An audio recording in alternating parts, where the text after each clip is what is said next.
सहकार radio पर आप सुन रहे हैं कहानियों का कारवां।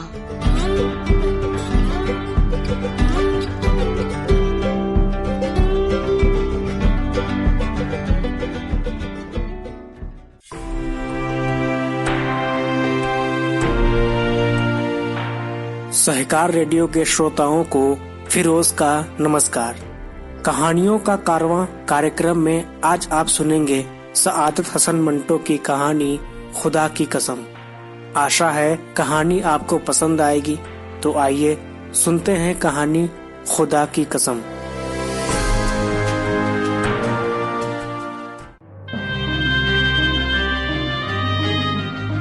उधर से मुसलमान और इधर से हिंदू अभी तक आ जा रहे थे।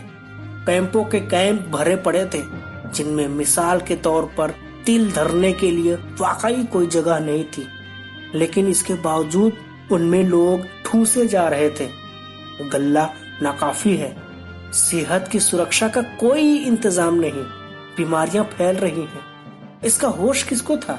चारों तरफ एक अफरा तफरी का वातावरण था। सन 48 का आरंभ संभवतः मार्च का ही महीना था। इधर और उधर दोनों तरफ रजाकारों के जरिए से अपहरण की गई औरतों, बच्चों की बरामदगी का प्रशंसनीय काम शुरू हो चुका था। सैकड़ों मर्द, औरतें, लड़कियां, लड़के इस नेक कार्यवाही में हिस्सा ले रहे थे। मैं जब उनको कार्यरत देखता तो मुझे बड़ी आश्चर्यजनक खुशी होती। यानी खुद इंसान बुराइयों के आसार मिटाने की कोशिश में लगा हुआ था। जो अस्मतें लुट चुकी थीं, उनको और अधिक लूट खसोट से बचाना चाहता था। लेकिन किस लिए? इसलिए कि उसका दामन और अधिक धब्बों और दागों से भरपूर न हो। इसलिए कि वो जल्दी जल्दी अपनी खून से लिथड़ी उंगलियां चाट ले और अपने जैसे पुरुषों के साथ दस्तरखान पर बैठकर रोटी खाए, या फिर इसलिए कि वो इंसानियत का सुई धागा लेकर जब तक दूसरे आंखें बंद किए हैं अपनी अस्मतों के चाकू रफू कर दे। कुछ समझ में नहीं आता, लेकिन इन रजाकारों की जद्दोजहद फिर काबिले कद्र मालूम होती थी। उन सैकड़ों कठिनाइयों का सामना करना पड़ता था उन्हें। हजारों बखेड़े थे जो उन्हें उठाने पड़ते थे, क्योंकि जिन्होंने औरतें और लड़कियां उठाई थीं वो अस्थिर थे। आज इधर तो कल उधर, आज इस मोहल्ले तो कल दूसरे मोहल्ले, और फिर आसपास के आदमी भी उनकी मदद नहीं करते थे। अजीब अजीब दास्तानें सुनने में आती थी। एक लिहाजा अफसर ने तो मुझे बताया कि सहारनपुर में 2 लड़कियों ने पाकिस्तान में अपने माँ बाप के पास जाने से इनकार कर दिया। दूसरे ने बताया कि जब जालंधर में जबरदस्ती हमने एक लड़की को निकाला तो काबिज के सारे खानदान ने उसे यूं अलविदा कहा जैसे वो उनकी बहू है और किसी दूर दराज सफर पर जा रही है। कई लड़कियों ने माँ बाप के खौफ से रास्ते में ही आत्महत्या कर ली। कुछ सदमों की ताब न लाकर पागल हो चुकी थी। कुछ तो ऐसे भी थीं जिनको शराब की लत पड़ चुकी थी, और शराब की लत भी इस कदर कि उनको अगर प्यास लगती तो पानी की बजाय वो शराब मांगती, और शराब पीकर वो नंगी नंगी गालियां बकती। मैं उन बरामद की हुई लड़कियों और औरतों के बारे में सोचता तो मेरे मन में सिर्फ फूले हुए पेट उभरते। इन पेटों का क्या होगा? उनमें जो कुछ भरा है उसका मालिक कौन बने, पाकिस्तान या हिंदुस्तान? और वो 9 महीने की बारबरदारी, उसकी उजरत पाकिस्तान अदा करेगा या हिंदुस्तान? क्या वो सब जालिम फितरत या कुदरत के बही खाते में दर्ज होगा? मगर क्या इसमें कोई पन्ना खाली रह गया है? खैर, बरामदाह औरतें आ रही थीं, बरामदाह औरतें जा रही थीं। मैं सोचता था कि ये औरतें आखिर भगाई हुई क्यों कहलाई जाती थीं? इन्हें अपहरण कब किया गया? अपहरण तो एक बड़ा रोमांटिक कार्य है, जिसमें मर्द और औरतें दोनों शामिल होते हैं। वो एक ऐसी खाई है जिसको फांदने से पहले दोनों रूहों के सारे तार झंझना उठते हैं। लेकिन ये अगुआ कैसा है? ये कैसा अगुआ है कि एक निहत्थी को पकड़कर कोठरी में कैद कर लिया गया? लेकिन वो जमाना ऐसा था कि तर्क वितर्क और फलसफा बेकार चीजें थीं।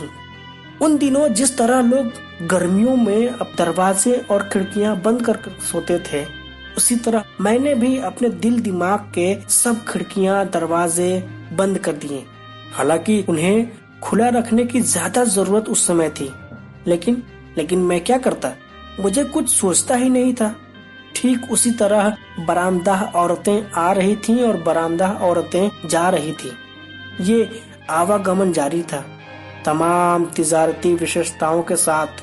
और पत्रकार, कहानीकार और शायर, वो तो अपनी कलम उठाए शिकार में व्यस्त थे। लेकिन कहानियों और नज़्मों का एक भाव था जो उमड़ा चला आ रहा था। कलमों के कदम उखड़ उखड़ जाते थे, इतने सैद थे कि सब बौखला गए थे। एक लिहाजा अफसर ने मुझसे कहा कि तुम क्यों गुमसुम रहते हो।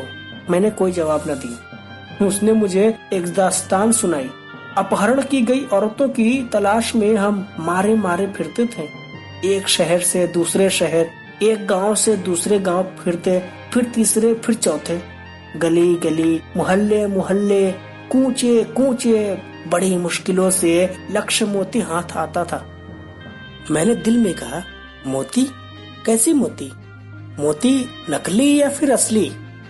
उसने कहा, तुम्हें मालूम नहीं हमें कितनी दिक्कतों का सामना करना पड़ता है। लेकिन मैं तुम्हें एक बात बताने वाला था। हम बॉर्डर के इस पार सैकड़ों फेरे कर चुके थे और अजीब बात है कि मैंने हर फेरे में एक बुढ़िया को देखा, एक मुसलमान बुढ़िया जिसकी उम्र अधेड़ हो चुकी थी। पहली मर्तबा मैंने उसे जालंधर में देखा था, एकदम परेशान हाल, खाली दिमाग, वीरान वीरान आंखें, गर्द व गुब्बार से अटे हुए बाल, फटे हुए कपड़े।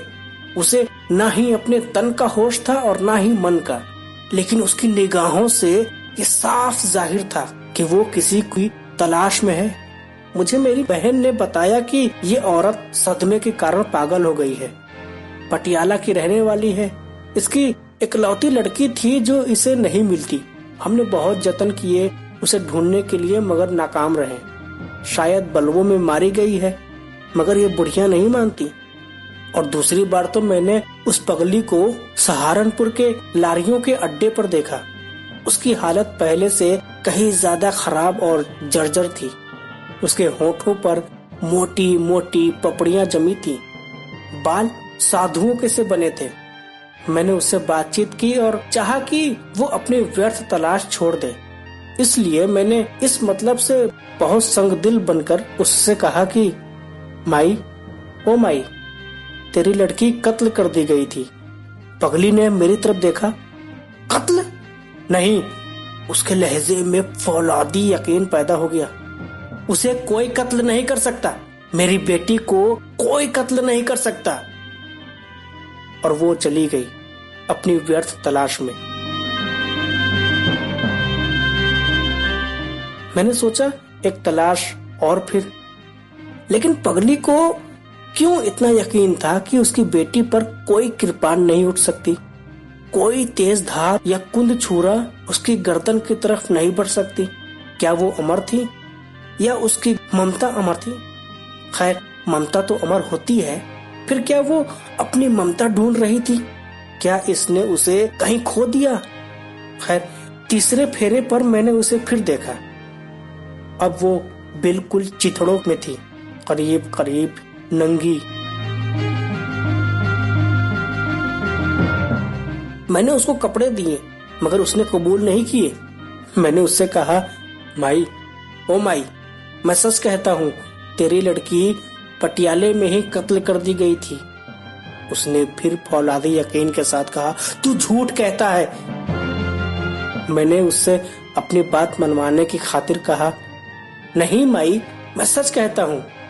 अब तुमने काफी रो पीट लिया है, चलो मेरे साथ, मैं तुमको पाकिस्तान ले चलूंगा। उसने मेरी तरफ मेरी बात न सुनी और बड़बड़ाने लगी। बड़बड़ाते बड़बड़ाते वो एकदम चौंक गई। अब उसके लहजे में यकीन फौलाद से भी ठोस था। नहीं, मेरी बेटी को कोई कत्ल नहीं कर सकता। मैंने कहा, क्यों? बुढ़िया ने हौले से कहा, वो खूबसूरत है, इतनी खूबसूरत कि उसे कोई कत्ल नहीं कर सकता। अरे कत्ल क्या, उसे कोई तमाचा भी नहीं मार सकता। मैं सोचने लगा, क्या वाकई वो इतनी खूबसूरत थी? हर माँ की आंखों में उसकी औलाद चंदे आफताब, चंदे महताब होती है, लेकिन हो सकता है वो लड़की वास्तव में खूबसूरत हो। मगर इस तूफान में कौन सी खूबसूरती है जो इंसान के खुरदुरे हाथों से बची है? हो सकता है पगली इस थोते ख्याल को धोखा दे रही हो। फरार के लाखों रास्ते हैं, दुख एक ऐसा चौक है जो अपने इर्द गिर्द लाखों बल्कि करोड़ों सैकड़ों का जाल बना देता है। बॉर्डर के इस पार कई फेरे हुए, हर बार मैंने उस पगली को देखा। अब वो हड्डियों का ढांचा रह गई थी, दृष्टि कमजोर हो चुकी थी, टटोल टटोल कर चलती थी, मगर उसकी तलाश वो जारी थी, बड़ी ही तल्लीनता से। उसका यकीन उसी तरह स्थिर था कि उसकी बेटी जिंदा है, इसलिए कि उसे कोई नहीं मार सकता। मेरी बहन ने मुझसे कहा कि इस औरत से मगजमारी फजूल है, इसका दिमाग चल चुका है। बेहतर यही है कि तुम इसे पाकिस्तान ले जाओ और पागल खाने में दाखिल करा दो। लेकिन मैंने ये उचित नहीं समझा। उसकी ये भ्रामक तलाश तो उसकी जिंदगी का एकमात्र सहारा था। मैं उससे ये छीनना नहीं चाहता था। मैं उसे एक लंबे चौड़े पागल खाने से, जिसमें वो मीलों की यात्रा तय करके अपने पांवों के आबलों की प्यास बुझा सकती थी, उसे उठाकर छोटी सी चारदीवारी में कैद नहीं करना चाहता था। आखिरी बार मैंने उसे अमृतसर में देखा था। उसकी दयनीय स्थिति ऐसी थी कि मेरी आंखों में आंसू आ गए। अब मैंने फैसला कर लिया कि उसे पाकिस्तान ले जाऊंगा और पागल खाने में दाखिला करा दूंगा। वो फरीद के चौक में खड़ी अपनी आधी अंधी आंखों से इधर उधर देख रही थी। चौक में काफी हलचल थी। मैं बहन के साथ एक दुकान पर बैठा एक अपहरण की गई लड़की के बारे में बातचीत कर रहा था, जिसके विषय में हमें ये इत्तला मिली थी कि वो बाजार सबुनिया में एक हिंदू बनिए के घर मौजूद है। ये बातचीत खत्म हुई तो मैं उठा कि उस पगली से झूठ मूठ कहकर उसे पाकिस्तान ले जाने के लिए तैयार करूं कि एक जोड़ा उधर से गुजरा। औरत ने घूंघट निकाला हुआ था, छोटा सा घूंघट। उसके साथ एक सिख नौजवान था, बड़ा छैल छबीला, बड़ा तंदुरुस्त और तीखे तीखे नक्शों वाला। ये दोनों उस पगली के पास से गुजरे तो नौजवान एकदम ठिठक गया। उसने 2 कदम पीछे हटकर औरत का हाथ पकड़ लिया, कुछ इस अचानक तौर पर कि लड़की ने अपना छोटा सा घूंघट उठाया। लट्ठे की धुली हुई सफेद चादर के चौखटे में मुझे एक ऐसा गुलाबी चेहरा नजर आया जिसका हुस्न बयां करने में मेरी जबान लाचार है। मैं उसके बिल्कुल पास था। सिख नौजवान ने इस सौंदर्य की देवी से उस पगली की तरफ इशारा करते हुए धीमे से कहा, तुम्हारी माँ।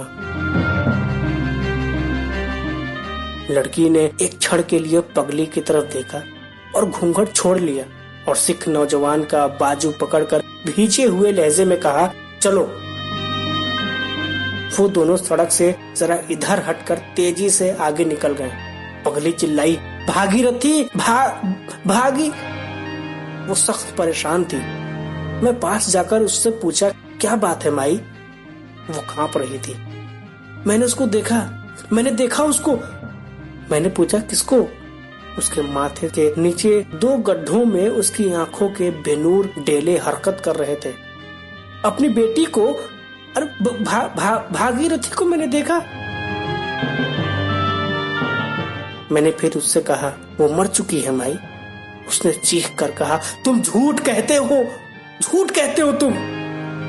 मैं इस बार उसको पूरा यकीन दिलाने की खातिर कहा कि माई, खुदा की कसम खाकर कहता हूँ, वो मर चुकी है। और ये सुनते ही वो पगली चौक में ढेर हो गई।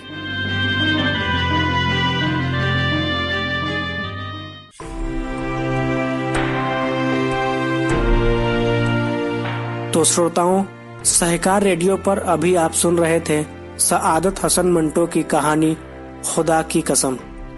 उम्मीद है कहानी आपको पसंद आई होगी।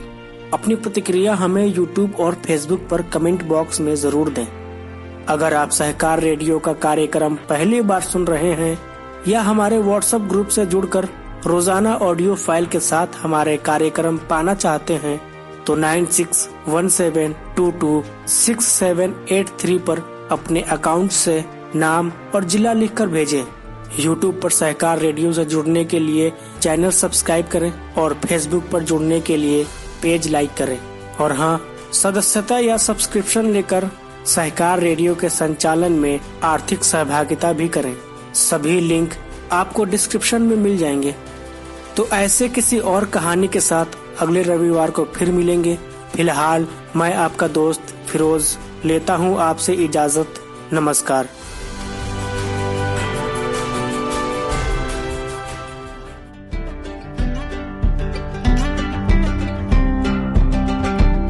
सहकार रेडियो पर आप सुन रहे थे कहानियों का कारवां।